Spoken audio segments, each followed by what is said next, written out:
NCL ఫామ్లోనే రాజుగారు వరి, చెరుకు పండించేవారు. కెమికల్ ఎరువులు లేకుండా, పురుగుల మందులు చల్లకుండా సంప్రదాయ పద్ధతిలోనే అన్నీ పండించేవారు. పురుగుల మందుల వ్యవసాయం మీద వెటకారంగా ఒక బోర్డు పెట్టారు. పురుగులు కూడా ముట్టని మందు మేము వాడము. ముట్టితో చచ్చిపోయే ఎరువులను, పురుగుల మందులను వాడకుండా నిజాయితీగా పండించిన పంట అని. చెరుకుగానుగా ఆడించి గుమగుమలాడే చెరుకు బెల్లం వండి అందరికీ పంచిపెట్టేవారు. అలాగే అక్కడ సాగు చేసి కోసిన కొత్త బియ్యం దంపుడు కూడా పనివారికి, అతిథులకు పంచిపెట్టేవారు. వృత్తి చేత లాయర్ అయినా ఆయనకి వనవిహారమే ఎంతో ఇష్టం. అన్నిటికన్నా ఇష్టం నవ్వడం, నవ్వించడం. అందుకని మాకు పురమాయించి నవ్వితే నవ్వండి అని హాస్యకథమ్మని తీయించారు. ప్రముఖ నటులు గుమ్మడి సూర్యకాంతం, డాక్టర్ రాజేంద్ర ప్రసాద్, డివి నరసరాజు గారు, లవిడిపాటి రాధాకృష్ణ, డాక్టర్ శ్రీనారాయణ రెడ్డి, రచయిత శంకరమంచి పార్థసారథి, ధర్మవరపు సుబ్రహ్మణ్యం, తనికెళ్ల భరణి, పద్మశ్రీ డాక్టర్ నిరెళ్ల వేణుమాధవ్ మొదలైన వారందరూ ఆ హాస్యకథమ్మంలో పాల్గొన్నారు. ఎవరూ పారితోషికం తీసుకోలేదు. రావికొండలరావు గారు తన తెలుగు మాస్టర్ జోకుల్ని ఆనప్పాదు సీక్వెన్స్ని అద్భుతంగా చేశారు. ఎన్సిఎల్ నాగార్జున సిమెంట్కి ఇప్పుడు సారథులు రాజుగారి కుమారులు మధు, రవి. ఎన్సిఎల్ తోటలోకి మా ఫ్రెండ్గా వచ్చిన రిటైర్డ్ పీడబ్ల్యూడీ ఇంజనీర్, మా పర్మనెంట్ ఆర్ట్ డైరెక్టర్ సీతారాముడి ప్రతిభను రాజుగారి గుర్తించారు. తమ ఫ్యాక్టరీకి ఇతర విభాగాలకు కన్సల్టింగ్ ఇంజనీర్గా సెకండ్ ఇన్నింగ్స్ ప్రారంభించాడు. ఇండస్ట్రియల్ వీడియోగ్రాఫర్గా కూడా ప్రసిద్ధుడు అయ్యాడు. టోటల్గా ఇంజనీరింగ్ కన్సల్టెంట్ అండ్ అడ్వైజర్గా దక్షిణ భారతం మొత్తం మీద అగ్రశ్రేణి స్థానంలో అగ్రస్థానం సాధించాడు. వార్స్ 1. మంత్రి నిన్న లేడు, రేపు ఉండడు, ఎప్పుడు ఉండేవాడు సెక్రటరీయే. Sir Humphrey Appleby, secretary, London.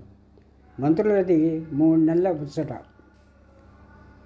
వాళ్ళ సగటు పదవి ఆయుస్సు కొలత 19 మాసాలు. సెక్రటరీది మాత్రం 30 ఏళ్ల సర్వీసు, ఢోకా లేనిది. Mister minister, welcome sir. మీ మంత్రిత్వ శాఖలో నేను పర్మనెంట్ అండర్ సెక్రటరీ ఆఫ్ స్టేట్ని, అంటే ప్రిన్సిపల్ సెక్రటరీ అన్నమాట. నా కింద ఒక ప్రిన్సిపల్ ప్రైవేట్ సెక్రటరీ, ఆయన పక్కన పర్మనెంట్ అండర్ సెక్రటరీ, ఆయనకు సహాయకులుగా 10 మంది డిప్యూటీ సెక్రటరీలు, 87 అండర్ సెక్రటరీలు, 219 మంది అసిస్టెంట్ సెక్రటరీలు, వీరికి పైన మళ్ళీ 2 పార్లమెంటరీ సెక్రటరీలు. వీరు కాకుండా తమరికి అనగా మంత్రి గారికి స్వయంగా మీరే నియమించుకునే అధికారంతో ఒక పార్లమెంటరీ ప్రైవేట్ సెక్రటరీ గారు, ఆయన కింద 2 పిఏలు. మై గాడ్, వీళ్ళందరూ నా సేవ కోసమే. No, HMS her majesty's service. మీరు కొత్తగా చేరిన జూనియర్ మంత్రి గారు కాబట్టి మీ శాఖలో ఇప్పటికింతే. మిగతా శాఖల్లో 400 నుంచి 650 చొప్పున ఉంటారు. ఈ లెక్కన గవర్నమెంట్లో అన్ని శాఖల సెక్రటరీలను కలుపుకుంటే ఈ సెక్రటరీల గుంపే 10,000 పైన ఉంటుంది. ఇంకా గుమాస్తాలు, టైపిస్టులు, స్టెనోలు, వీళ్ళందరికీ మన సెక్రటేరియట్, అదే పార్లమెంటు బిల్డింగ్ సరిపోతుందా? చాలదండి. అందుకనే ఎనెక్స్ పేరిట కొత్త భవన సముదాయం కడుతున్నాం. టెండర్స్ ప్రకటించాము. నాతో చెప్పకుండానే. ఇవన్నీ మంత్రులకి చెప్పరు. మంత్రులు చుట్టాల్లా వస్తూ పోతూ మారుతూ ఉంటారు కదా. మేము పునాది రాళ్ళగాళ్ళం. అంచేత అన్నీ సెక్రటరీలే చేసిన క్రెడిట్ మీకే ఇస్తాం. అన్నీ పూర్తయ్యాక మీకే చెప్తాం. మీ సంతకం కావాలి కదా. నేను పెట్టనంటే అన్నారు కదా అంటాను. గడ్డివాములో గుండు సూది వెతకడానికి ఇంత బెటాలియన్ దండుగా. ఇందులో 10వ వంతు చాలు, నేను తగ్గించేస్తాను. అందుకే వచ్చాను. అదే నా పని. నన్ను ఎన్నుకున్న ప్రజలను ఈ సెక్రటేరియట్ ఉద్యోగులు దోచేస్తుంటే చూస్తూ ఊరుకోను. ఇది ప్రజల సంగతి. ఉద్యోగులు ప్రజలు కారా సార్? ఇదే వరుస. మనని 200 ఏళ్ళు పాలించిన తెల్లదొరలు పోతూ పోతూ మన బుర్రా సాహెబ్లకు అంటగట్టి వంట పట్టించిన వారసత్వ సంపద ఇది.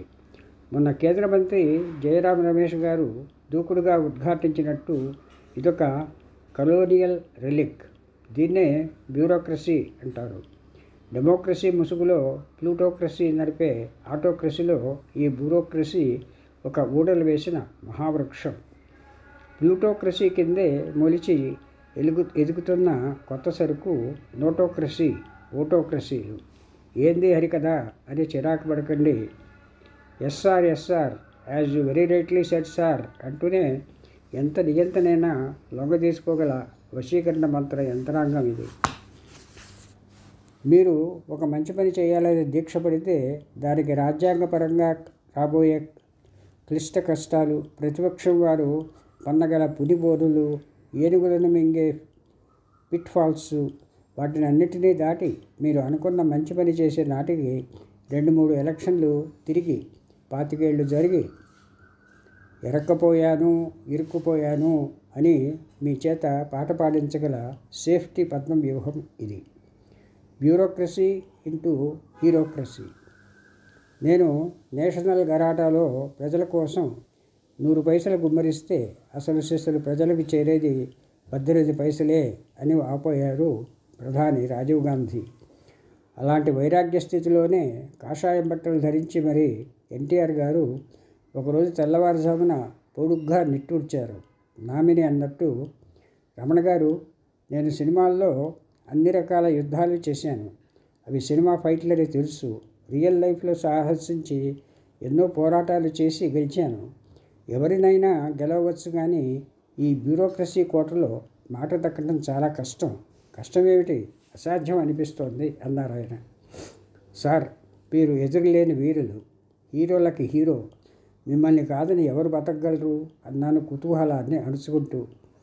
కాదంటే కత్తి దూసి ఖండఖండాలుగా ఖండించి పారేస్తా, కానీ అవునంటూనే, ఎస్ఆర్ అంటూనే నీరసం తెప్పించగల శాసనాల, రూల్స్ల, కొర్రీల, సవరణల సందుగొందుల్లో తిప్పేసి చెప్పిందే చెప్పి చివరికి నీరసం నిస్త్రాణ కమ్మేసి దానిమ్మ సరే అలా కానివ్వండి. దానిమ్మ అంటే ఏమిటి సార్ అన్నాను అర్థం లేక. అదేలేండి, ఇంకోటి అని చావలేక సరే అని సంతకం పెట్టేస్తారు ఒక్కోసారి. ఆయన ఆవేశం చూసి కోపం అనుకుని భయపడి లేచి నుంచున్నాను. ఆయన పక్కపక్క నవ్వేశారు.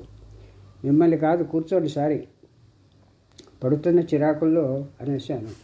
రాజు కన్నా బలవంతుడు మొండివాడు అని ఎందుకన్నారో ఇలాంటప్పుడు అర్థమవుతుంది. కానీ ఏ మాటకు ఆ మాటే చెప్పుకోవాలి. ఈ గొడవల్లో నన్ను కాదని ఎదిరించి గెలిచే మొగాడు ఒకడున్నాడు, రాఘవేంద్రరావు గారు, ప్రిన్సిపల్ సెక్రటరీ. నా మాట ఆయన వినకపోతే నాకు కోపం వచ్చినట్టే. తన మాట నేను కాదు పొమ్మంటే అంత జోరుగాను నుదురు మీద కొట్టుకొని నా కర్మ అనేసి గదిలోంచి వెళ్ళిపోయేవాడు. తర్వాత రాజీ పడేవాళ్ళు అనుకోండి అన్నారు ఎన్టీఆర్ గారు. ఆయనకు నాపై అభిమానంతో పాటు పనులు శ్రద్ధగా జాగ్రత్తగా చేస్తాననే చిన్న నమ్మకం. అనుకున్నట్టే అక్కడ బ్యూరోక్రటిక్ వార్తో పాటు ఒక స్టార్ వార్లో షబానా ఆజ్మీ కూడా పాల్గొనే సందర్భం వచ్చింది. ఆనాటి కేంద్ర సమాచార సినిమా I&B మంత్రి శ్రీ పర్వతనేని ఉపేంద్ర గారు ఒకనాడు మెడ్రాస్ క్యాంపులో ఉండగా నన్ను చెపాక్ గెస్ట్ హౌస్కు పిలిపించారు. మీరు చిల్డ్రన్స్ ఫిల్మ్ సొసైటీలో మెంబర్గా ఉండండి. మీరు పిల్లల కోసం వీడియో పాఠాలు తీశారు కదా, నేను కొన్ని చూశాను. ఇక్కడ పిల్లల కోసం మంచి సినిమాలు తీయించాలి. మీలాంటి వారు పాల్గొంటే బాగుంటుంది. పెద్ద ఆయన కూడా ఎన్టీఆర్ సంతోషిస్తారు అన్నారు. అక్కడ సొసైటీకి చైర్పర్సన్ షబానా ఆజ్మీ. హిందీ హమ్ పాంచ్, మనవూరి పాండవుల చిత్రం నుండి నాకు తెలుసు ఆవిడ. నా స్క్రిప్ట్ ప్రకారమే వినయ్ శుక్లా చేత రాయించుకున్నాడు బోనీ కపూర్. ఆమె తోబుట్టు బాబా ఆజ్మీ ముత్యాలమ్మ గురించి కెమెరా అసిస్టెంట్గా తెలుసు. బలశాలి, భారీ పర్సనాలిటీ. వాళ్ళ నాన్నగారు మహాకవి కైఫీ ఆజ్మీ గారిని జానకి కుటీర్లో కలిసినప్పుడు మా బాంద్రా రౌడీని పెట్టుకున్నారట కదా, సంతోషం, చెప్పిన మాట వింటున్నాడా అన్నారు బాపు గారితో. ఆ బాంద్రా రౌడీయే తర్వాత గొప్ప కెమెరామెన్గా ఎదిగి బాపు గారితో 18 సినిమాలకు చీఫ్ కెమెరామెన్గా పనిచేశాడు. నటి ఉషా కిరణ్ కూతురు తన్వీని చూసి మనసుపడి ప్యారీ బెహనాలో ఇష్టపడి పెద్దలను ఒప్పించడానికి కాస్త కష్టపడి పెళ్లి చేసుకున్నాడు. బాపు సాబ్ని గురువుగా ఆదరిస్తాడు, ఫ్రెండ్గా ఆదరిస్తాడు. బాంబే అడ్వెంచర్లో నేను ఒక ఐఏఎస్ బ్యూరోక్రాట్ గారితో పాటు ఒక ఆటోక్రాట్ చైర్పర్సన్ షబానా ఆజ్మీతో కూడా ఒక డ్రామాయణంలో పాల్గొన్న దురదృష్టం కలిగింది. అందులో నా పక్కన దందుగా నిలిచి పోరాటం సాగించిన ఒక మహావీరుడు, ప్రఖ్యాత Bengali art film director Buddhadev Das Gupta గారు. ఆయన రూట్ వేరు. కేవలం ఆర్ట్ పిక్చర్ సర్క్యూట్లోనే విహరిస్తారు. పల్లెటూళ్ళలో పులి వేషాలు వేసి బతుకుతూ, సర్కస్లు వచ్చాక దెబ్బతిన్న బతుకులు, పల్లకీ మోసేవాళ్ళు, పందులు కాల్చేవాళ్ళ బతుకులు, ఇలాంటి దయనీయ గాథలు కరుణ రసాత్మకంగా ఆలోచనలు కలిగించేలా చిత్రాలు తీసే సర్కిల్ అది. ఇలాంటివి శంకరమంచి వారి అమరావతి కథల్లో కూడా ఉన్నాయి. ఇండియాలో సామాన్యులు మాన్యులు పట్టించుకోకపోయినా ఫారిన్ మార్కెట్లో గౌరవార్ధనాలు, నేషనల్ అండ్ ఇంటర్నేషనల్ అవార్డులు గడిస్తారు. అదొక హ్యాపీ సర్క్యూట్. వారితో నాలాంటి కమర్షియల్ జనాభా ఏకీభవించకపోయినా పర్వాలేదు. నేను బెంగాలీ ఫ్రెండు. ఇక్కడ బాలల చిత్రాల గురించిన సమస్యలపై మాత్రం మాట కలిసింది. ఇప్పుడున్న పరిస్థితిలో బాలల సినిమా చిత్రాలు అన్నదే ఒక విరుద్ధాభాసం. నేను రాసిచ్చిన రిపోర్టు సారాంశం ఇది. ప్రధాని పండిట్ నెహ్రూ గారు పిల్లల వినోదం కోసం ఈ బాలల సినిమాలు తీయాలని చెప్పారు. ఇప్పుడు తీస్తున్నవన్నీ వినోదం కాకుండా కేవలం నీతి పాఠాలు బోధించేవిగా ఉన్నాయి. అవి బోరు.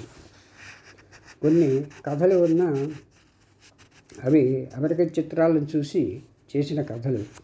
5 చిన్నపిల్లలు అడ్వెంచర్ చేసి పెద్ద పెద్ద దొంగల్ని పట్టుకోవడం, దాన్ని పూర్తిగా దారిద్ర్యాన్ని చూపించేవి. ఇలా తీసిన వాటికి సినిమా హాళ్ళలో చోటు దొరకదు. మేము 40 ఏళ్ల దాటి బాలరాజు కథ తీశాం. హిట్ అయి బాగా ఆడుతున్న ఒక రౌడీ రాణి కోసం మాది వెళ్ళగొట్టారు.